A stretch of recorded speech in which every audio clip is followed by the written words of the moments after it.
अस्सलाम वालेकुम क्लास। आज का जो हमारा टॉपिक है वो है ट्रांसपेरेंट, ट्रांसल्यूसेंट और ओपेक ऑब्जेक्ट। ट्रांसपेरेंट ऐसी चीज़ें जिससे लाइट पास करें, ट्रांसल्यूसेंट ऐसी चीज़ जिससे लाइट पूरी तरीके से पास ना करे, और ओपेक ऐसी चीज़ें जिससे लाइट बिल्कुल भी पास ना करे। ये सारे एग्जाम्पल के साथ मैं आपको समझाऊंगी, बहुत ईजी है तीनों terms. In playing hide and seek, you often hide yourself under the table or behind any wall. Why don't you hide behind the transparent glass or window? कह रहे जब आप हाइड एंड सीक खेल रहे होते हैं, छुपन छुपाई खेल रहे होते हैं, तो किसी ऐसी चीज़ के पीछे जाकर छुपते हैं जहाँ से आप नज़र नहीं आते। आप एक ट्रांसपेरेंट ग्लास के पीछे या विंडो के पीछे क्यों नहीं छुपते? It is obvious that you will be seen if you hide behind a glass because a light passes through the glass as a glass is a transparent material. कह रहे हैं कि आपको भी पता है कि अब आप ऐसी चीज़ के पीछे छुपेंगे कि जिससे लाइट पास करती है तो आप नज़र आएंगे उस बंदे को जो ढूंढ रहा है आपको, क्योंकि वो एक ट्रांसपेरेंट मटेरियल है। ट्रांसपेरेंट यानी कि जिससे लाइट पास हो। Light behave differently in different materials. अलग अलग मटेरियल्स में लाइट अलग अलग तरीके से बिहेव करती है। जैसे कि शीशा हो गया, उससे आप पढ़ नहीं नज़र आता, but at the same time आप डोर के पीछे छुप जाएं या फिर वॉल के पीछे छुप जाएं तो उसके से लाइट पास नहीं करेगी। तो लाइट अलग अलग बिहेव करती है। Transparent object, transparent object Transparent object allows light to travel through them. Material like air, water and clear glass are transparent. ऐसी चीज़ें हवा, पानी और क्लियर ग्लास जो है ये ट्रांसपेरेंट होते हैं। यानी कि हमें हवा में से भी रोशनी गुजरती है, पानी में से भी रोशनी गुजरती है, जिसकी वजह से हमें नज़र आता है। When the light strikes transparent material, almost all of it is passes directly through them. जब लाइट किसी ट्रांसपेरेंट मटेरियल पे टकराती है, जैसे कि हवा हो गई, पानी हो गया या फिर शीशा हो गया, तो उससे क्या होता है कि वो सारी की सारी लाइट उससे पास होती है और वो आपको जो उसके पीछे चीज़ होती है वो नज़र आती है। अगला हमारा है ट्रांसल्यूसेंट ऑब्जेक्ट। ट्रांसल्यूसेंट ऑब्जेक्ट क्या होता है, पहले मैं इसकी एक पिक्चर दिखा दूँ। ये देखिए, ये एक ट्रांसल्यूसेंट ग्लास है, यानी कि इससे लाइट पास भी हो रही है बट पूरी तरीके से पास नहीं हो रही, तभी ये आपको धुंधला नज़र आ रहा है। ये देखिए, ऑफिस मिरर वगैरह लगे हुए होते हैं या फिर आपने कई जगह पे बाथरूम में भी ये यूज़ होते हुए देखा होगा। और ये तीनों एग्जाम्पल हैं इसकी। The first one is transparent, the centre one is translucent and the last one is opaque object, जिसके पीछे से बिल्कुल भी नज़र नहीं आ रहा। So back to our topic. Translucent objects allow some light to travel through them. Material like forest glass and some plastics are called translucent. जैसे मैंने अभी आपको ग्लास दिखाया है, वो फ्रॉस्टेड ग्लास, वो ट्रांसल्यूसेंट होता है। The light that passes through these material does not pass directly through the materials but is scattered. अब कह रहे हैं जो लाइट इस मटेरियल से गुजरती है, ऐसे ट्रांसल्यूसेंट मटेरियल से, तो वो डायरेक्टली पास नहीं होती, वो स्कैटर्ड हो जाती है, वो फैल जाती है।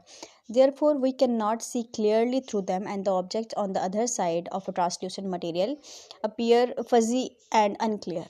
कह रहे हैं यही वजह है जब हम ट्रांसल्यूसेंट चीज़ से बाहर देखते हैं, ट्रांसल्यूसेंट मटेरियल से बाहर देखते हैं, तो हमें चीज़ें अनक्लियर नज़र आती है। एग्जांपल मैंने दिखा दी है, इसमें मज़ीद एक्सप्लेन करने वाला या कुछ भी डिफ़िकल्ट नहीं है इतना। एग्जांपल्स के थ्रू आप समझ गए होंगे।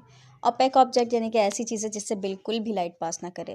Dough not allow any light to pass through them and block the light. They reflect most of the light and absorb some. कह रहे हैं कि ज़्यादातर ये लाइट वापस रिफ्लेक्ट कर देते हैं, बट उसमें से कुछ ऑब्जर्व कर लेते हैं। Brick wall, wooden object, trees, thick clothing and opaque materials. जैसे कि दरख्त हो गया, दीवारें हो गई, दरवाजे हो गए, लकड़ी की कोई भी चीज़ हो गई, उससे लाइट पास नहीं करती। थिक क्लोथिंग, मोटे कपड़े हो गए, ये सारी क्या होते हैं, ये होते हैं ओपेक मटेरियल्स। अब ये एक्टिविटीज़ हैं, इसको पास करें। Light travel in straight line.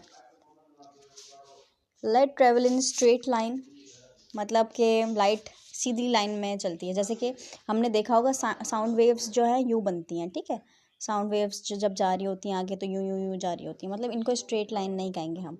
But light जो है वो स्ट्रेट लाइन में ट्रैवल करती है। ये आप आगे बड़ी क्लासों में पढ़ेंगे। यू नो दैट, ये लाइट की कैरेक्टरिस्टिक्स में आता है। You know that the light is a form of energy which help us to see object. Light is एक ऐसी तरह का एनर्जी का फॉर्म है, एनर्जी की किस्म है, जिसकी वजह से हम देख सकते हैं। We know that the light travels in a straight line. It will continue to travel in a straight line until it strike an object. कह रहे हैं कि लाइट सीधी चलती है। वो सीधी तब तक चलती रहेगी वो जब तक कि उसके सामने कोई रुकावट ना रख दो. There is one of the properties of light. This is a one of the properties of light. Are you able to see through the bent pipe और अ स्ट्रेट पाइप. अब एक पाइप ले लें आप, और एक जैसे एल्बो पाइप नहीं होता, जैसे एल्बो कहते हैं, तो वो थोड़ा टेढ़ा एल की तरह का पाइप है वो, और उसमें से नज़र आ रहा है. अगर आप देखें जहाँ तक लाइट जाएगी, देखें लाइट स्ट्रेट लाइन में जा रही है, जितना स्ट्रेट लाइन में लाइट जाएगी आपको बस उतना नज़र आएगा. जहाँ से वो पाइप मोड़ रहा है, लाइट मोड़ के अंदर नहीं जाएगी उसके, तो आपको वहाँ से नज़र नहीं आएगा. ठीक है. Obviously through the straight pipe, because straight light travel in a straight line. अभी वही बात कर रहे हैं कि हम सिर्फ स्ट्रेट पाइप से देख पाएंगे, जहाँ से वो मुड़ रहा है वहाँ से नहीं देख पाएंगे. क्यों? क्योंकि light travels in straight line. Simple, कोई बिल्कुल भी डिफिकल्ट नहीं है ये टॉपिक.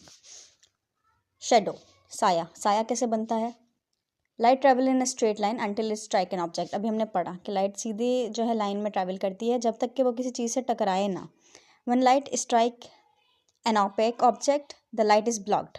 कभी भी किसी भी ऐसे ओपेक ऑब्जेक्ट, अभी हमने पढ़ा है, जिससे लाइट ट्रांसफ़र ना हो तो लाइट ब्लॉक हो जाती है. Thus a shadow is formed on the opposite side of the object. इसी वजह से जिस तरफ से लाइट ब्लॉक हो जाती है वहाँ पे हमें उस चीज़ का शेडो नज़र आता है. उसकी दूसरी तरफ दीवार पे शेडो ने सबने देखा हुआ होगा. Shadow, if an object is moved further away from the light source the shadow gets smaller. If an object is moved closer to the light source the shadow gets bigger. ये हम सब करते आए हैं बचपन में. कभी भी फ़ोन की लाइट जल रही हो, मोमबत्ती जल रही हो, किसी भी किस्म की लाइट जल रही हो, जब हम अपने हाथ को या हाथ से हम रैबिट बनाते हैं या कुछ भी बनाते हैं, लाइट से पीछे ले जाएंगे किसी भी रुकावट को, लाइट से पीछे रह जाएंगे जो उससे टकरा रही हो, तो हमारा शेडो छोटा छोटा छोटा होता जाएगा. जब हम अपना हाथ लाइट के पास लाते हैं तो हमारा शेडो बड़ा हो जाता है. बस यही बात समझा रहे हैं इसमें. हमारा अगला टॉपिक है ल्यूनियर एंड सोलर इक्लिप्स. चलेंगे हम अगली वीडियो में कवर करेंगे इंशाल्लाह. बहुत इजी टॉपिक था आज का. कुछ समझ आया हो तो बताएं, और कुछ ना समझ आया हो तो भी कमेंट करके बताएं. एक वर्डिंग नहीं समझ आई, अगर आपको मीनिंग नहीं समझ आई किसी भी चीज़ की, तो आप कमेंट में मुझे बता सकते हैं. मैं ज़रूर कोशिश करूँगी आपके सवाल का जवाब देने की. Chapter number 7 properties of light, properties and behaviour of light. चलिए, अपना ख्याल रखिएगा. वीडियो पसंद आई हो तो लाइक शेयर कमेंट कर दीजिएगा. अपने क्लास वाले उसके साथ शेयर कीजिएगा. अल्लाह हाफिज़.